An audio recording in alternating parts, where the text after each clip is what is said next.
हम solid liquid discuss कर रहे थे। इसमें ये दो टर्म्स हैं जो आपको देखनी है, फ्लूइड और रिजिडिटी। रिजिडिटी मतलब होता है सॉलिड की अपनी टेंडेंसी होती है वही शेप मेंटेन करने की, whether some outside force is applied. यानी कि अब जैसे ये पेन है, मैं इसमें फोर्स लगा रही हूँ फिर भी इसकी शेप चेंज नहीं हो रही ना, दैट इज़ रिजिडिटी। अब फ्लूइडिटी मीन्स क्या होता है, matter has a tendency to flow. अब पानी एक जगह मैं यहाँ वाटर डाल दूँ तो वाटर क्या होगा, बह जाएगा ना। बहना मीन्स फ्लो। तो जो बहते हैं कौन कौन से फ्लो करते हैं, गैस एंड लिक्विड, तो वो क्या है, वो फ्लूइड है हमारे। और ये फ्लूइडिटी आ गया। अब हमारा मेन टॉपिक है डिफ्यूजन। देखिए डिफ्यूजन क्या है, the intermixing of particles of two different types of matter on their own is called diffusion. मैंने कहा था कि ये सॉलिड लिक्विड वाली वीडियोस में कि ये हम अलग से टॉपिक लेंगे पूरा।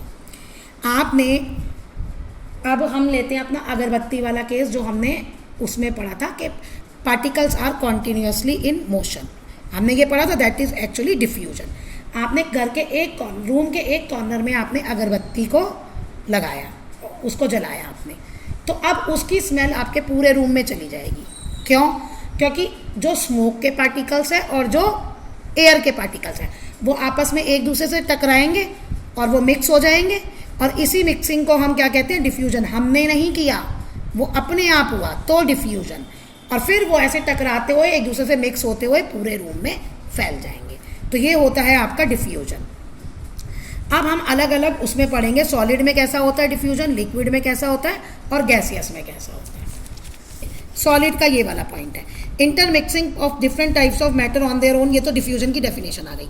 अब जो डिफ्यूजन होता है वो सॉलिड में ना के बराबर होता है, बहुत कम होता है। क्यों बहुत कम होता है? क्योंकि देखो डिफ्यूजन की डिफाइन क्या है, एक पार्टिकल के बीच में दूसरे पार्टिकल का मिक्स हो जाना।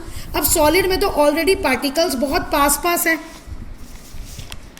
ये देखो सॉलिड में तो ऑलरेडी पार्टिकल्स बहुत पास पास हैं, तो इनके अंदर किसी दूसरे पार्टिकल के जाने का स्कोप बहुत कम होता है।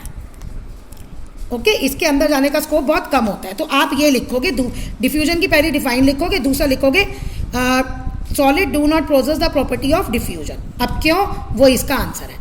इंटर पार्टिकल स्मॉल और स्ट्रॉन्ग इंट्रैक्शन के बाद में particles do not move much, अपनी पोजीशन से ज़्यादा वो मूव नहीं कर सकते, वो मीन पोजीशन अपनी फिक्स्ड पोजीशन पे ही थोड़ा सा मूव करते हैं। तो सॉलिड में तो in general solid do not have the property of diffusion into other solid. फिर भी एक है, देखिए यहाँ वो ये क्या कह रहा है, solid do not have property of diffusion into another solid, यानी एक सॉलिड दूसरे सॉलिड के अंदर अपने आप मिक्स नहीं हो सकता। इसमें बुक में ये एग्जांपल है, लेकिन मैं ये डिस्कस नहीं कर रही, मैं आपका रियल लाइफ से एग्जांपल डिस्कस कर रही हूँ। ब्लैक बोर्ड है आपका, क्या होता है, सॉलिड। मैडम चौक से लिखती है, चौक भी क्या है, सॉलिड। लेकिन जब रब करते हैं, कभी कभी रब करने में बहुत मुश्किल होती है ना, गीला कपड़ा या कुछ लेके रब करना पड़ता है, तो क्या होता है, वो चौक के पार्टिकल ब्लैक बोर्ड के पार्टिकल के अंदर सेटल डाउन हो जाते हैं। तो वो आपका एग्जाम्पल है सॉलिड का, डिफ्यूजन इन सॉलिड। अब देखिए रेट ऑफ डिफ्यूजन जो लिक्विड में होता है वो सॉलिड से ज़्यादा होता है। क्यों? आंसर फिर वही है कि पार्टिकल्स, इसमें इंटर पार्टिकल डिस्टेंस जो होता है वो थोड़ा ज़्यादा होता है सॉलिड के मुकाबले, और पार्टिकल्स को मूवमेंट फ्रीडम होती है थोड़ा सा मूव करने की। ओके, तो इसी की वजह से सॉलिड में डिफ्यूजन का रेट, सॉरी लिक्विड में डिफ्यूजन का रेट सॉलिड से ज़्यादा होता है। ओके, अब ये एग्जांपल है, diffusion of solid into liquid, यानी हमने लिक्विड में किसी सॉलिड को डिसॉल्व किया। आप एक बीकर में वाटर लीजिए, उसमें एक दो क्रिस्टल पोटेशियम परमैंगनेट की डाल दो। हमने ये एक्टिविटी की थी, हमें स्टर नहीं करना, तो अपने आप ही थोड़ी देर बाद पानी कलर हो जाता है। तो ये डिफ्यूजन का एग्जांपल है। Diffusion of liquid into liquid, आप वाटर में अल्कोहल ऐड कर दो, अपने आप ही दोनों थोड़ी देर बाद पूरा डिफ्यूज हो जाएंगे, मिक्स हो जाएंगे। गैसेस का हम पढ़ चुके हैं, ये एनसीईआरटी में भी था कि ऑक्सीजन और कार्बन डाइऑक्साइड वाटर में अपने आप ही डिसॉल्व हो जाती हैं, यानी मिक्स हो जाती हैं, डिफ्यूज हो जाती हैं। गैसेस में डिफ्यूजन की रेट जो होती है फास्टेस्ट होती है, diffusion is fastest in gases. क्यों भाई, अपने आप मिक्स करना है ना, एक तो इनकी स्पीड बहुत ज़्यादा होती है और स्पेस ज़्यादा होता है, टकराती रहती है ये तो वैसे ही, तो इस वजह से due to large inter particle distance and weak force of attraction, particles जो है वो फ्रीली मूव करते हैं। Okay, and have translational rotation and vibration, तो आप वाइब्रेट करते रहते हैं, मूव करते रहते हैं, टकराते रहते हैं, तो इस वजह से रेट ऑफ डिफ्यूजन जो है वो गैसेस में सबसे ज़्यादा होती है। और इसका एग्जांपल हमारे एटमॉस्फेयर में, atmosphere is a gases of mixture, sodium मतलब हमारी ऑक्सीजन नाइट्रोजन मिक्स हो गई है ना एटमॉस्फेयर में। देखिए अब कहा था कि ये हम डिफ्यूजन में डिस्कस करेंगे, तो ये जो डिफ्यूजन में हम डिस्कस करेंगे ये क्या है, आपका खाने का केस है। पहला क्वेश्चन ये बनता है कि किचन में खाना बन रहा है और आपको उसकी स्मेल, आप रूम में बैठे हैं, थोड़ी दूर भी रूम है तो भी होता है।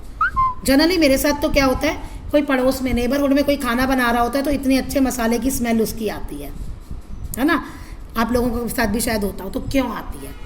अब इसका एक और फैक्ट है कि rate of diffusion depend on temperature, यानी जितना टेम्परेचर बढ़ाओगे उतना डिफ्यूजन बढ़ जाएगा, डिफ्यूजन जल्दी जल्दी होगा। ओके, तो इसीलिए कहीं भी अगर खाना बन रहा होता है और अगर आपको स्मेल आती है तो उसमें आप ये पॉइंट लिखोगे, this is due to diffusion. ये लाइन ज़रूर जाननी है, this is due to diffusion. फिर आप उसको करोगे भाई कि पार्टिकल जो है अरोमा के फूड के, वो एयर के पार्टिकल के साथ मिक्स हो गए और स्प्रेड हो गए, दूर तक हमारे तक पहुंच गए। तो ये है एक क्वेश्चन कि स्मेल क्यों आती है। अब एक क्वेश्चन ये भी आता है कि हॉट कुक्ड फूड की तो हमारे पास सेकंड्स में पहुंच जाती है स्मेल, लेकिन ठंडे खाने की हमें कोई खुशबू नहीं आती, कोई स्मेल नहीं आती, क्यों? उसका आंसर है rate of diffusion depend on the temperature. Okay, rate of diffusion increases with the increase in temperature. अब गर्म खाने का टेम्परेचर ज़्यादा है तो डिफ्यूजन प्रोसेस फास्ट होगी और उसकी स्मेल आप दूर भी हो तो आप तक आ जाएगी। लेकिन ठंडे खाने का टेम्परेचर कम है, रेट ऑफ डिफ्यूजन स्लो हो गया, तो उसकी स्मेल आप अगर दूर हो तो आपके पास नहीं आएगी। ये क्वेश्चन भी आता है। अब आप ये NCERT का अच्छे से पढ़ लीजिएगा। अभी मैंने सॉलिड, लिक्विड और गैसियस और कुछ एक्टिविटी डिस्कस नहीं की हैं, वो मैं थोड़ा बाद में कर लूँगी। हाँ, ये कुछ अलग एक्टिविटीज़ हैं डिफ्यूजन पे, हम ये डिस्कस कर रहे हैं, वो NCERT वाली हम बाद में देख लेंगे।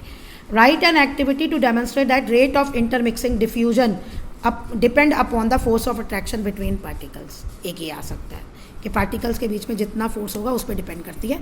अभी हमने पढ़ा है सॉलिड में सबसे कम होता है, लिक्विड में ज़्यादा होता है और गैसेस में सबसे ज़्यादा होता है। ये एक्टिविटी है। देखिए आपने 2 ग्लास लिए पानी के साथ, एक में आपने ब्लू इंक डाली, ओके, और उसे साइड में रख दिया, और दूसरे में आपने हनी डाली। अब आप उनको छोड़ दीजिए ऐसे ही, यानी एक में हमने लिक्विड डाला और एक में हमने थोड़ा कंसनट्रेटेड, हनी जो है वो कंसनट्रेटेड होता है ना, थोड़ा solid type. It takes few hour to spread evenly in glass while it takes much time longer. क्या है? इट की जगह आप यहाँ लिखोगे ब्लू इंक। ब्लू इंक कुछ समय लेती है और ग्लास में पूरी तरह से फैल जाती है, जबकि हनी लंबा टाइम लेती है। It takes much longer for honey to spread evenly in water. Honey ज़्यादा टाइम ले रही है, इंक आपका कम टाइम ले रही है। इंक थोड़ी सी लिक्विड फॉर्म है, पार्टिकल्स में स्पेस ज़्यादा है, और हनी में पार्टिकल्स के में स्पेस कम है। तो ये एक्टिविटी प्रूव हो गई।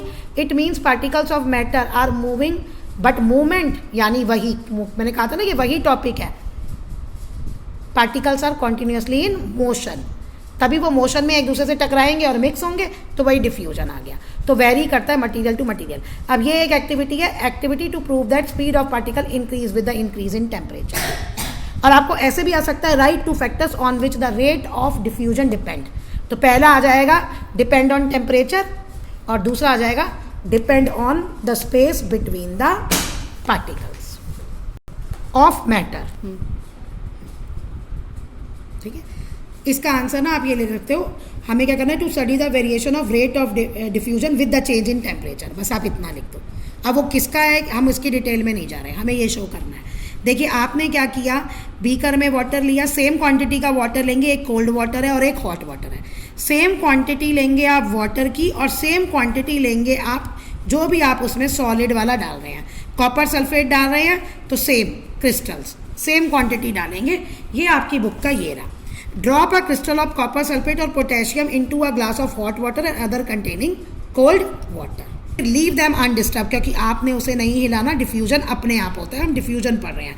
फिर ऑब्जर्वेशन क्या है, जो हॉट वाटर था, ठीक है, colour of the solution in first beaker become blue slowly, यानी where as the colour become in second beaker. इसका क्या कहना है कि जो सेकंड बीकर था जिसमें हॉट वाटर था उसमें कलर जल्दी आया और जिसमें कोल्ड वाटर था उसमें कलर देर से आया।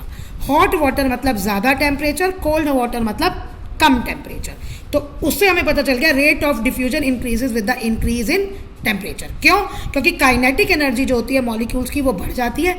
ये हम जब स्टेट्स पढ़ेंगे ना आगे डिटेल में, स्टेट्स का चेंज होना, उसमें ये पॉइंट आपको ज़्यादा अच्छे से क्लियर होगा। लास्ट वाला देखिए, इसमें ये आपकी 1.5 एक्टिविटी भी डिस्कस हो गई।